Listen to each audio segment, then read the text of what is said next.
Good morning, Vikings. Hello, everyone, and welcome into our lazy, unscripted Sunday morning show ahead of the Minnesota Vikings primetime game tonight in Lambeau Field against the Green Bay Packers. How do you guys feel about primetime games? I always hate sitting around all day waiting for these things to happen because I believe kickoff is like not until 8:30 Eastern Standard Time, which is good for me because that's better than a 10:30 at night kickoff when you're playing in whatever corporate sponsored bowl game that the Gophers were playing in last week against West Virginia. That game didn't start till 10:30 on the East Coast. That is just that's insane to me. I don't get it. So I'm always irritated about start time as being a Minnesota fan.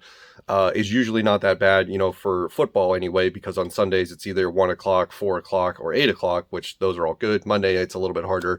But the Wild, man, the hockey team with their West Coast trips to Vancouver and LA and all that stuff is brutal living in Eastern Standard Time Zone. So, and speaking of the Wild, last night was a debacle hosting the Winter Classic and giving up 6 goals in the first 2 periods. They made an effort to come back, but it fell short, and it's just, you can't have that. You can't have that where you get to host this event. It was a delayed a year, and then you've got fans in the stands freezing their butts off in negative 15, 10-degree weather, whatever it was. And that's the sort of, first couple period effort that you put out there into the universe. Just embarrassing. And Matt Zuccarello said it right. Anyway, not here to hear me whine and complain about start times or the Minnesota Wild. We're here to talk about the Minnesota Vikings. And today feels like, I don't know, it feels like it could be the white flag day for this team, given the fact that Sean Mannion, not Trevor Siemian, which that was so funny. I just left it up, and I know a lot of people were like, "You need to delete this and re-record and re-upload," because I thought it was hilarious. I was just like, oh my god, I really got those two mixed up to the point where I didn't even notice, and it is what it is.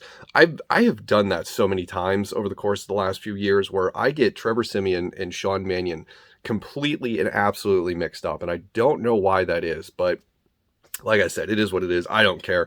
I think it's funny, so I'm going to leave the video up because I felt like the rest of the conversation was really good. But there was a lot of people that responded negatively to that video because I think that they thought that was like my opinion or my take that Sean Mannion should start. No, and that's not it at all. I was just making the argument for Mike Zimmer and the coaching staff in the front office and trying to explain why Sean Mannion was being knighted as the starter and not Kellen Mond. And I thought it made sense, but maybe it didn't come across the way that I wanted it to. But either way, that video is out into the universe, and I'm just going to leave it as is because in 100 years, who's going to care, right? So really liking this white hat and the purple Vikings hoodie today. This is a very nice matchup that I'm looking at here on camera. But yeah, tonight, prime time in Lambeau. It's going to be freezing cold. Got a little bit of a taste of that last night with the Winter Classic. I don't know how this game's going to go. I want to say like the Packers should be able to open up a can of whoop ass and put the Vikings in their place. I think once it was announced that Kirk Cousins was going to be out for this game, Vegas dropped the spread a whole touchdown. So I think we went in as 6.5 point underdogs, and now I believe we're 13.5 point underdogs. So that kind of tells you the value of the quarterback position right there. They basically believe that this team is a touchdown worse without Kirk Cousins, and rightfully so. We're also not going to have Adam Thielen. He's out for the year with the ankle surgery. We really haven't talked about that, but that happened last week. I think we learned either it was this morning or last night that Michael Pierce is also going to be out for this game with an illness. So that really, sort of muddies an already not so great defensive line. So I think it'll be the Aaron Jones and AJ Dillon show for the majority of tonight, because in the bitter cold, and I don't know what the wind factor is going to be, but I think there's going to be a lot less passing that we see from both quarterbacks tonight. So, and that kind of sucks because I have Devontae Adams going on my fantasy football team for a championship game later today. So it is what it is, I guess.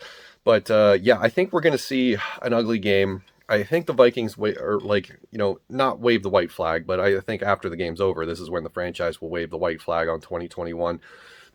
But it's the Vikings. We can't rule out something absurd happening. We've already beaten this team once this year, and it did take, a valiant effort by the offense for that to happen.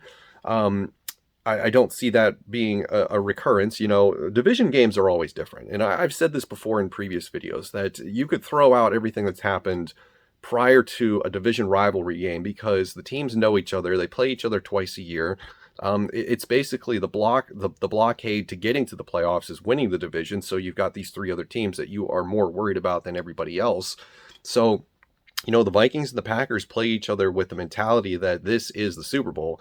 As we all learned last time these two teams played and the Vikings won, because the Packers fans could not tolerate losing to us earlier in the season, and they were on social media be like, enjoy your Super Bowl, we're going to kick your ass in January. Well, if you kick our asses today, I really don't care because we're 7-8. You're trying to lock up a first seed in the playoffs. More power to you if this is how you remedy the dagger that we put in your mental health earlier in the season. But you can't rule out the Vikings making this a one-score game. It would be the wildest thing if that were to happen. I mean, Sean Mannion's never thrown a touchdown in his NFL career. I don't know if he does today, but things come in waves, and there's always an end point to a streak. There's always a beginning point to a streak. You never know what's gonna. I don't know. I just have this weird feeling that this is going to be more competitive than it rightfully should be. I just feel that way. So, despite the fact that Sean Mannion is the starter, not Trevor Siemian, I don't think it's going to.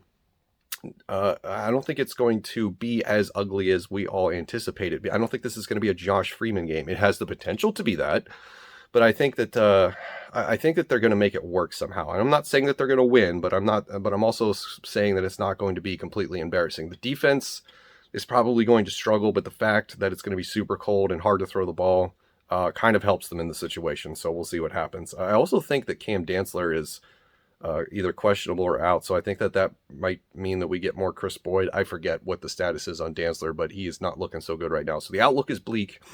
But I don't have faith that they're going to win. I have some weird misguided faith that this might be a one-score game. I don't know. So we'll see what happens. We'll do a post-game video later tonight. The day after Green Bay will be tomorrow, and then we'll go from there as we conclude the season against the Chicago Bears, which if you haven't heard the news today, I guess there's reports out there that they are officially done with Matt Nagy. They're just waiting for the end of the season, which makes no sense. Just fire him now and start your coaching search. Like, my God, I don't understand what the deal is with making this an entire ceremony and all the pageantry with waiting until the end of the season. Just do it now. I mean, because you can request interviews. Nobody's going to grant those, but you can request them and begin your search. And Jaguars are already doing their work. So the teams that are going to do it now are going to be one step ahead. So get it over with. So, and the Vikings aren't going to do it because unless they get absolutely shellacked today and lose like 53-7, I think Mike Zimmer is going to retain his job through the end of the season, even though next week's game would be meaningless. And it's just the way that they roll. So that's going to do it for me on this Sunday morning preview with the Vikings and the Packers. Let me know what you think in the comments below. Thank you for watching. I'll see you in the next one.